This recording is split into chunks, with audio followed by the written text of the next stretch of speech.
नमस्कार जी। आज हम दादरी जिले के गांव में आए हैं तो रोवाड़ा में आइए करते हैं इनसे चुनावी मुद्दों के बारे में चर्चा। हमारे साथ मंजीत जी हैं जो भावी सरपंच हैं। तो नमस्कार मंजीत जी। नमस्कार जी। तो आप किन किन चुनावी मुद्दों को लेकर मैदान में उतरे हो? मेरा जी मेन चुनावी मुद्दा है, वैसे तो कोई मुद्दा नहीं, लेकिन एक मुद्दा है शिक्षा। हाँ जी। और स्वास्थ्य। शिक्षा पे मेरा मेन फोकस रहेगा। वो भी किसी भी गांव के अंदर शिक्षा के बगैर मजदूर वर्ग ऊपर नहीं उठ सकता। आजकल जो मुद्दे देते हैं, झूठे वादे करते हैं, उनसे क्या होते थे, भ्रमित हो जाते हैं लोग। लेकिन शिक्षा से समाज का स्तर उठेगा।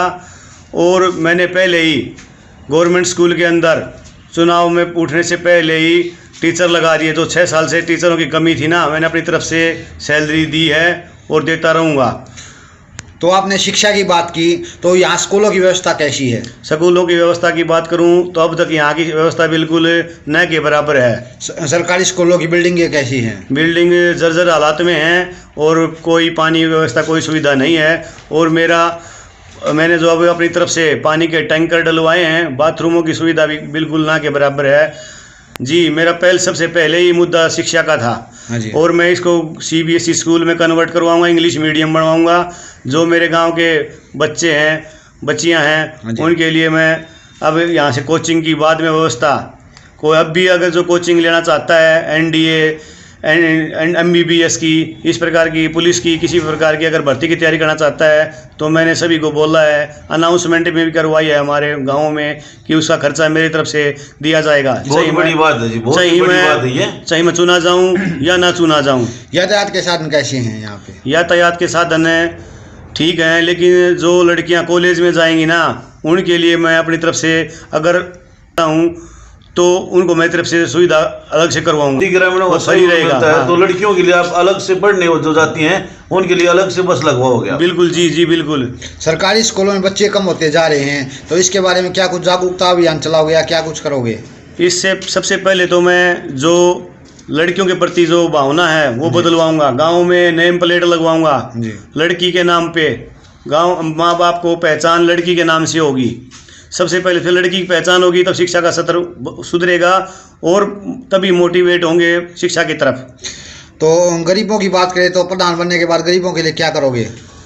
देखो जी, गरीबों का मेन उद्देश्य है, अगर कोई गरीब, मेरी तरफ से मैंने अभी करवा दिया है कपड़ा, जो भी बच्चे की यूनिफॉर्म है, जूते हैं, पेंसिल है, कापी पेन है, ये भी अभी मैंने प्रोवाइड करवाए हैं और करवाता रहा हूँ। शिक्षा से ही मेरा बहुत बड़ा नाता है और अलग पहचान है। अपने यहाँ पर दादरी गौरव पत्रिका प्रकाशित होती है, उसमें मेरा शिक्षाविदों में सबसे ऊपर नाम था। और अगर जब शिक्षा की बात करोगे तो मैं जो नीची जाति के बच्चे हैं, बिल्कुल जो इनको प्रति शिक्षा प्रति ध्यान नहीं है, जो ऊँचे, जो एक मेरे गांव का एक भी बच्चा नवोदय विद्यालय के अंदर या सैनिक स्कूल के अंदर अब तक SCBC या जर्नल का नहीं गया है। अब मैं पहल करूंगा, उनको भी वो उनके मोटिवेट करूंगा, उनके अंदर उनको एडमिशन करवाने की कोशिश करूंगा। मेरी तरफ से उनके फ्री कोचिंग भी दूंगा। किसानों के लिए क्या करोगे प्रधान बनने के बाद? किसानों के लिए और मजदूरों के लिए नरेगा की स्कीम है। हरियाणा सरकार, मनोहर सरकार पूरा रुक्का मार मार के कहती है कि सभी को मजदूरी मिलनी चाहिए, 100 दिन की गारंटी लेती है, लेकिन लोगों के यहाँ पर कार्ड नहीं बने हुए। सबसे पहले मैं मजदूरों का ये हक दिलाऊंगा, उनको जो सरकार की स्कीम है उनके पास पहुँचाऊँगा। जनता को क्या संदेश देना चाहोगे?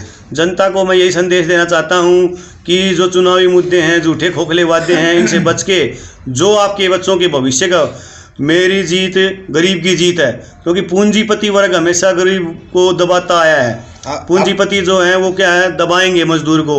और मैं जनता से क्या अपील करना चाहोगे? जनता से अपील करना चाहता हूँ कि आप मुझे अच्छा कैंडिडेट मानते हुए, आप अपने बच्चों का भविष्य देखते हुए आपको मेरे को सफल बनाने की कोशिश करें। मुझे वोट मत दें, अपने बच्चों के नाम पे पहली बार मतदान करें, अपने बच्चों के नाम पे। आपका चुनाव चिन्ह क्या है? मेरा चुनाव चिन्ह है जी हैंडपंप। हैंडपंप। आदमी हूँ, किसान गरीब आदमी हूँ। हम पूरी गरीबी काटनी चाहवा गरीब की, और गरीब को और किसान को हक मिलना चाहिए, समझे। जो ये मंजीत भाई हैं सरपंच पद का उम्मीदवार है, हाँ। गरीबों के लिए काम करेगा। हाँ, गरीबों का काम करेगा। 36 बिरादरी को समान मतलब मान कर विकास करेंगे जी। 36 बिरादरी खातिर रात दिन एक मेहनत करेंगे। नमस्कार, क्या नाम है जी? संजीव गुब्बार है। संजीव जी, ये बताइए जो ये मंजीत हैं सरपंच पद का उम्मीदवार है, कैसा कैंडिडेट है? बढ़िया जी कैंडिडेट।